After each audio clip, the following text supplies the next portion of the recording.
Good afternoon, everyone.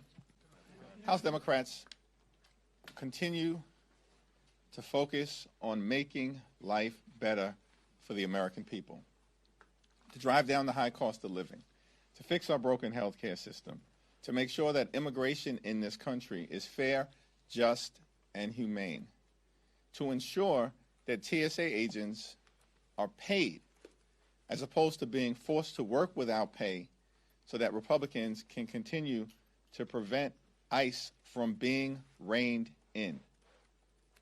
And of course, we're going to continue to work on ending this reckless war of choice in Iran, where Donald Trump and Republicans are spending billions of dollars to drop bombs in the Middle East, but won't spend a dime to extend the Affordable Care Act tax credits in order to ensure that more than 20 million Americans are able to afford to go see a doctor when they need one. We're fighting for health care, not warfare. And Republicans are doing the exact opposite. Questions? Have you been read in on the deal that's formulating out of the Senate side, particularly when it comes to Senator Schumer and others keeping you in the loop on this? And are you open to the framework that's being offered? I have not spoken to Leader Schumer this week, but do expect to talk with him later on today, now that we're back in session. And here's the thing. We've been very clear. ICE should be compelled to conduct itself like every other law enforcement agency in the country and not expend billions of dollars in taxpayer money to brutalize and in some cases kill American citizens, as was tragically the situation with Renee Nicole Good and Alex Preddy. ICE should not be violently targeting law-abiding immigrant families and making our communities less safe, not more. And at the same period of time, the problem is that Republicans have decided that they'd rather force TSA agents to work without pay, inconvenience millions of Americans all across the country, and create chaos at airports, rather than enact into law common sense things like requiring ICE agents to secure judicial warrants before they can break into the homes of the American people and rip them out of their beds in the middle of the night.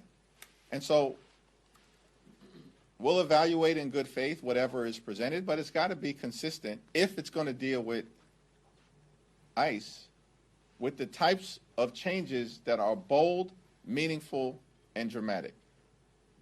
If I can follow up, I mean, the last shutdown fight, you had some concerns that House Democrats were basically left out of the conversation. Is this falling into that same arena? No, that has not been the case. Okay. And further on these negotiations, if the deal is what we've been reporting, which is that the deal would fund all of DHS except for ICE's law enforcement capacity, is that a win for Democrats? Well, we have to take a look at what the definition of ICE's law enforcement capacity is, what they are allowed to do in terms of funding and not do, and what type of changes are in the legislation that is presented. When we've been very clear from the beginning, ICE needs to be brought under control. We cannot have a situation where taxpayer dollars are being used to brutalize and kill American citizens.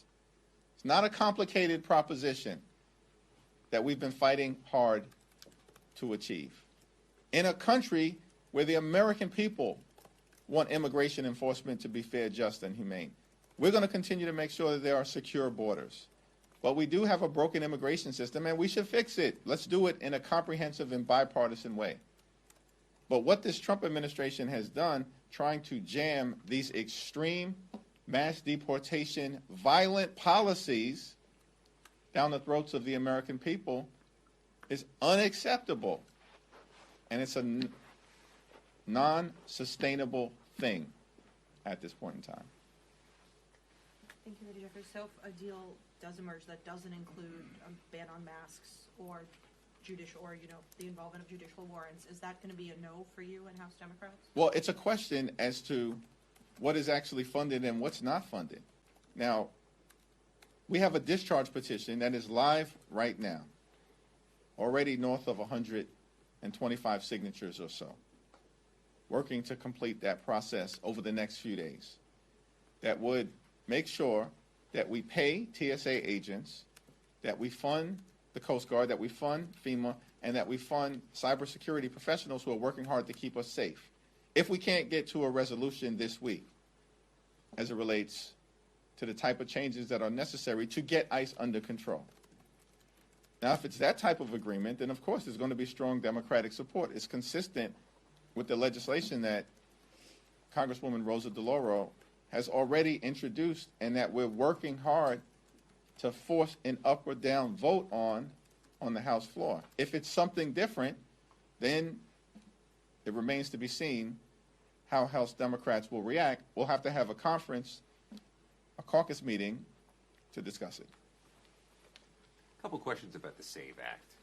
Is there any concern opposition to the SAVE Act may give the perception your party's against voter ID, which has some popularity across the country? And also, what do you make of the president voting by mail, as the SAVE Act seems to try to stop voting by mail? Yeah, we have made clear repeatedly that we support voter identification laws.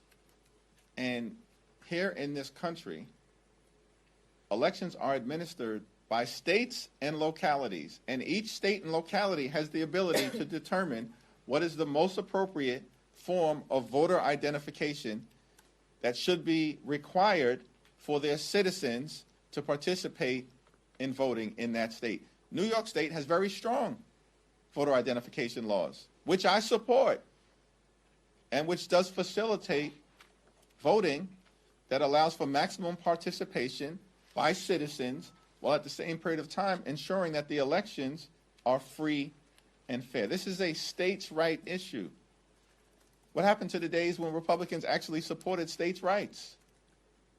These people are phony. And the example right now, amongst many, is the fact that for years Donald Trump has been railing against voting by mail, only to turn around and vote by mail in the special election that's taking place today in Florida. That's king-like behavior. Rules for me that don't apply, but not for thee. That's his position. And this legislation, the so-called SAVE Act, has nothing to do with ensuring that elections are conducted with integrity. Donald Trump and Republicans who are in the midst of running the largest pay-to-play scheme in the history of the country, if not the world, want to lecture us about integrity, get lost. They've got zero credibility on the voting issue or on any of these issues. This is all about trying to prevent a midterm massacre at the polls, because Republicans know they have failed the American people. They have failed to lower the high cost of living. Life is more expensive. They've broken our health care system. They're spending billions of dollars to drop bombs in the Middle East, won't spend a dime to make life more affordable for the American people, and they've been losing elections for the last 15 months. And so Republicans have concluded that we better try to jam this so-called Save America Act down the throats of the American people as part of our continuing schemes to rig the midterm election. We're not going to let it happen. Thank you, Mr. Leader. During the last shutdown, last fall, you mentioned that Republicans wouldn't be able to move forward without approval from the president. It was part of the argument that you and Leader Schumer made to have the meeting in the Oval Office with the president. Senate Republicans told me this morning that the president has signed off on the offer that Senate Republicans have sent to Senate Democrats. Is the president's sign-off part of the calculus that Democrats will have as they decide how to move forward? If you still believe that Republicans, especially in the House, can't do anything without the president's permission, how important will his sign-off be in any decision that Democrats make on how to move forward on this issue? Of DHS funding. Yeah, well, listen, we know it's an irrefutable fact that House Republicans can't do anything without getting permission from Donald Trump. House Republicans don't work for the American people, they work for Donald Trump. They've demonstrated that repeatedly. They are nothing more than a reckless rubber stamp for Donald Trump's extreme agenda. And so part of the reason why there haven't been fruitful or successful negotiations for more than 30 days in the midst of the Trump Republican shutdown of the Department of Homeland Security, which is now inconveniencing millions of travelers all across the country, is because Donald Trump hasn't given them the sign-off to sit down and have a conversation with Democrats to actually negotiate a resolution that's consistent with our values on all the things, including immigration enforcement. And so we'll evaluate the proposal. Nothing has been presented to me yet, so there's nothing for us to evaluate as it relates to any direct communication with Mike Johnson or Republicans. But if there is something to evaluate, I'll have the conversation with Leader Schumer. We'll talk to our colleagues on the other side of the aisle.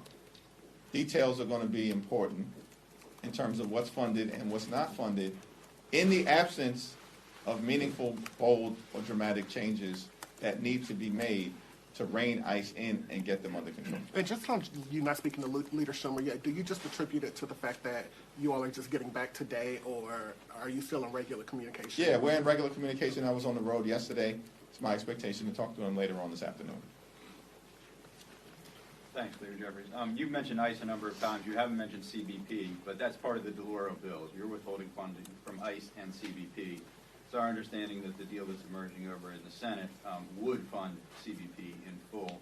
Is that a red line over here? Does CBP have to be a part of this broader enforcement mechanism that you want to withhold funding from until you get these reforms? Yeah, my opposition relates to ICE and Donald Trump's violent, extreme mass deportation machine.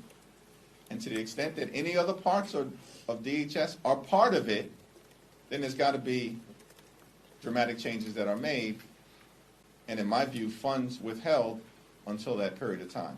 If there are restrictions that have been built into the legislative proposal that apparently Republicans have presented or are prepared to present to us, then we'll take a look at that. Last week, you sort of floated or teased a war powers resolution. Can you share any more details on the contours of that resolution? Yeah, we're in ongoing conversations with Greg Meeks and Jim Himes and Adam Smith about moving forward with a war powers resolution sooner rather than later. When we present something on the floor, it's our determination to win. We need to end this. The House needs to act. Billions of dollars in taxpayer money should not be spent in dropping bombs in the Middle East right now when life is unaffordable for the American people. These extremist Republicans have made life more expensive. The Trump tariffs have made life more expensive. This war is dramatically increasing gas prices all across the country. In an environment where their refusal to extend the Affordable Care Act tax credits has dramatically increased health insurance premiums for more than 20 million Americans directly, and tens of millions of Americans who get health care from their employer indirectly. This has been a train wreck. We have to get America back on track. And it's our commitment as Democrats to do that. And part of that is going to involve making sure we can pass a war powers resolution on the floor that succeeds on the floor, and led by Greg Meeks. That's what we're working to do. Thank you, Leader Jeffries. What do you think about airlines like Delta cutting off these special perks for members of Congress while the shutdown is going on? We need to resolve the issue of paying TSA agents, and we should pay them now. This is not that complicated. Not a day should go by before we get that done this week.